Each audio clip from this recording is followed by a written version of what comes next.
अभिनंदन और स्वागत करता हूं।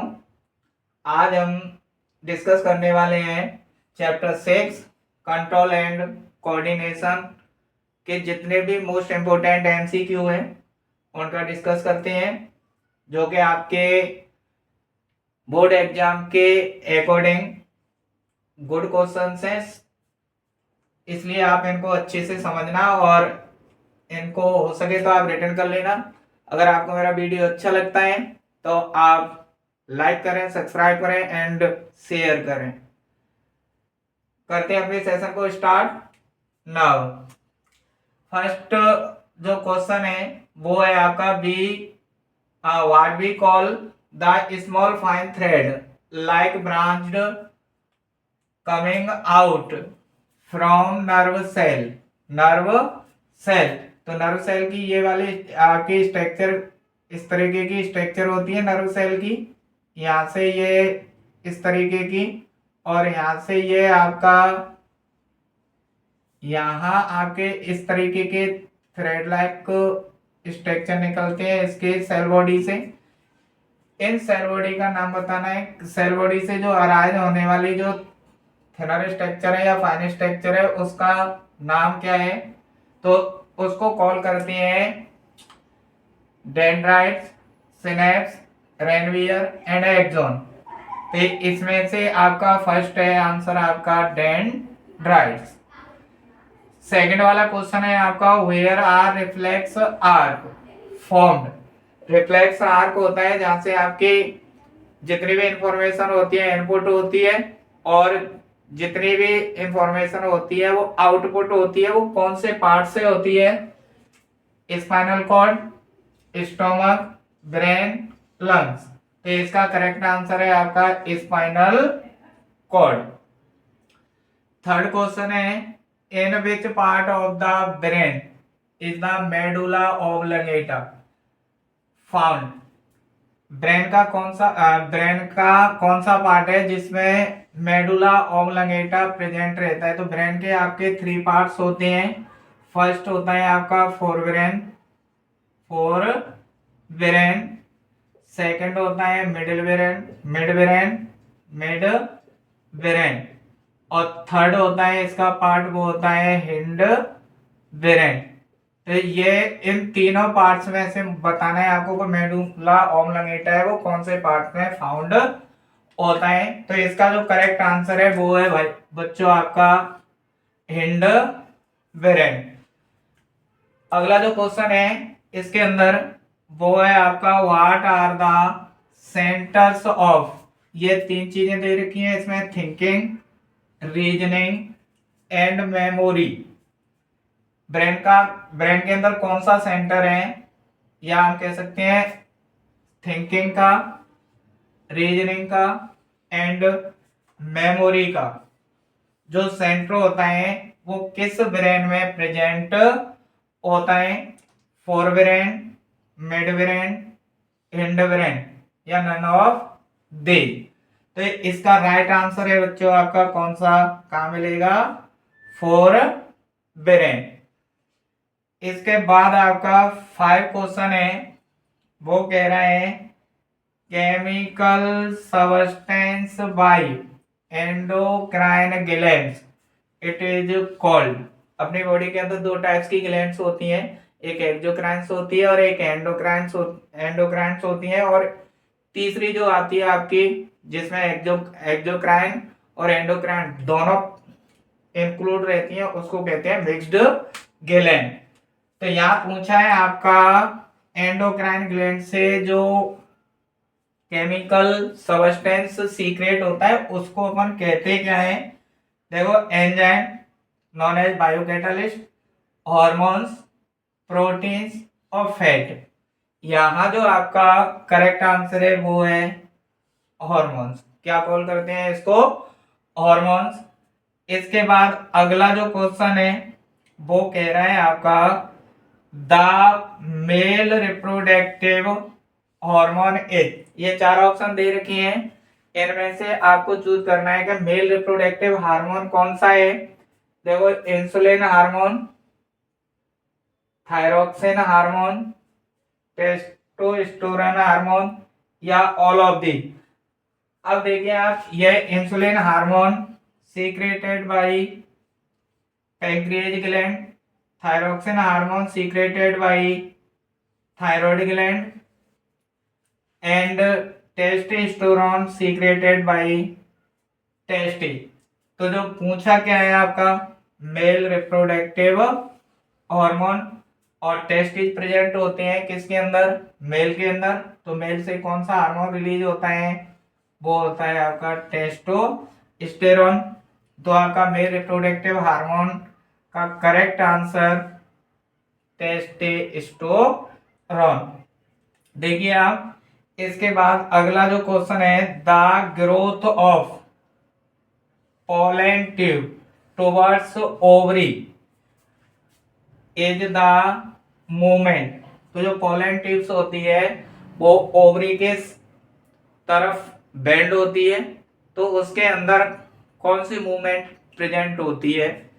तो देखो आपके पहली जियोट्रोपिज्म, ये रूट शो करती है। फोटोट्रोपिज्म, इसको आपका सूट शो करता है। एंड कीमोट्रोपिज्म, ये कीमोट्रोपिज्म होती है, पोलन ट्यूब बेंड होती है टू ओवरी। तो इसका करेक्ट आंसर कौन सा है, कीमोट्रोपिज्म। अब इसमें देखिए अगला जो 8 क्वेश्चन है वो है आपका, in following which effects the wilting of leaves. तो विल्टिंग ऑफ लीव्स को कौन सा हार्मोन इसमें से इफेक्टेड करता है या जिम्मेदार होता है, आपका एबीए, ऑक्सिन, साइटोकाइनिन। ठीक है। अब देखो, या ऑल ऑफ दिस, ये 4 ऑप्शन है आपके सामने। अब 4 ऑप्शनों में से हमें चूज करना है कौन सा है इसके अंदर। तो आप देखो, एबीए का फुल फॉर्म होता है एब्सिसिक एसिड, या इसी को कॉल करते हैं stress hormone, stress hormone call करती हैं। तो दूसरा, ये रेस्पॉन्सिबल होता है आपका बिल्टिंग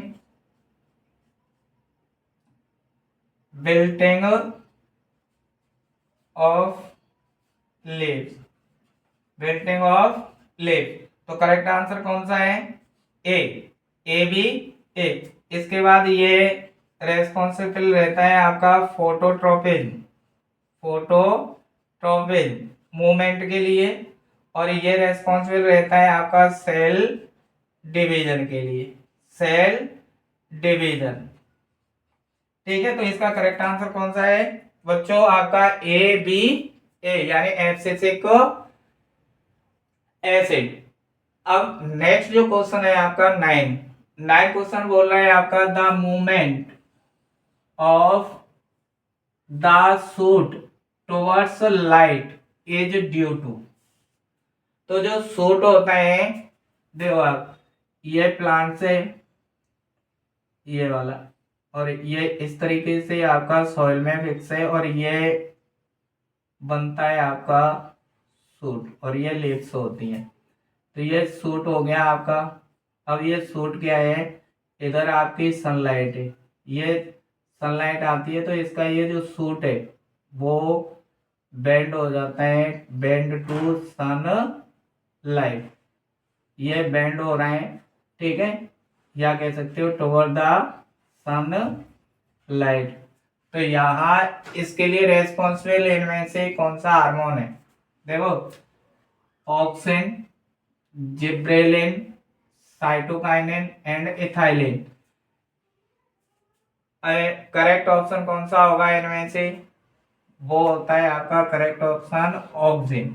कौन सा है, ऑक्सिन। इसके बाद देखो आप, 10 क्वेश्चन है, इंपोर्टेंट क्वेश्चन है आपका एमसीक्यू में। Iodine is necessary for production of the hormone. इसमें 4 हार्मोन्स दे रखे हैं, इन हार्मोन्स में से कौन से प्रोडक्शन के लिए आयोडीन नेसेसरी होता है।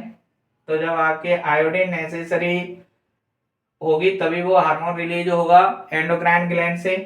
देखिए आप, insulin, thyroxine, growth hormone, all of these. तो इसमें से इंसुलिन तो आपका रिलीज होता है पैंक्रिएज ग्लैंड से, पैंक्रिएज ग्लैंड। थायरोक्सिन हार्मोन रिलीज होता है आपका थायराइड ग्लैंड से, thyroid gland. And growth hormone release होता है आपका पिट्यूटरी, पिट्यूटरी ग्लैंड। तो यहाँ पूछा क्या है, देखो थायराइड ग्लैंड को एक्टिव करने के लिए जिस मिनरल्स की नीड होती है वो होता है आयोडीन। क्या होता है? आयोडीन। जब तक आपकी थायरोक्सिन ग्लैंड, थायराइड ग्लैंड आपकी एक्टिव नहीं होगी तो थायरोक्सिन हार्मोन रिलीज नहीं होगा। यानी ऑप्शन कौन सा है करेक्ट? वो है ऑप्शन थायरोक्सिन। तो थायरोक्सिन को प्रोड्यूस करने के लिए आयोडीन नेसेसरी एलिमेंट होता है। अगला जो क्वेश्चन है आपका 11, वो कह रहे हैं which hormone induce cell division, induce cell division. इनके बारे में मैंने अभी डिस्कस किया था आगे। तो देखो आपका ए बी है, ये तो बिल्डिंग ऑफ लीव्स के लिए रेस्पॉन्सिबल होता है, ये फोटोट्रोपिज्म मूवमेंट के लिए रेस्पॉन्सिबल होता है। और साइटोकाइनिन है वो किसका काम करता है, किसके लिए रेस्पॉन्सिबल होता है? Cell division. किसके लिए? Cell division. तो इसका करेक्ट आंसर कौन सा होगा आपका? Cell division. अब इसके बाद अगला जो क्वेश्चन है आपका, ये भी आपका अच्छा क्वेश्चन है जो कि एग्जाम में रिपीटेड क्वेश्चन है। देखो diabetes is caused by deficiency of which hormone. तो इनमें से कौन सा हार्मोन से, चारों में से जो जिसकी कमी से डायबिटीज डिजीज होता है ह्यूमन में, और इसका पूरा नाम होता है डायबिटीज मेलिटस। तो यहाँ देखिए आपका जिब्रेलिन हार्मोन है, ये प्लांट में होता है, एस्ट्रोजन हार्मोन, ठीक है, इंसुलिन हार्मोन, या ऑल ऑफ दीज। तो जो डायबिटीज होता है वो ब्लड में शुगर लेवल इंक्रीज हो जाता है, उस शुगर लेवल की वजह से, इंक्रीज होने की वजह से कौन सा डिजीज होता है? डायबिटीज, ठीक है। और डायबिटीज होता है किसके डेफिशिएंसी से? इंसुलिन हार्मोन की डेफिशिएंसी से, ठीक है बच्चों। आज मैंने ऑलमोस्ट 12 क्वेश्चंस एमसीक्यू रिटन अवर बोर्ड या में। तब तक के लिए good night, thank you very much.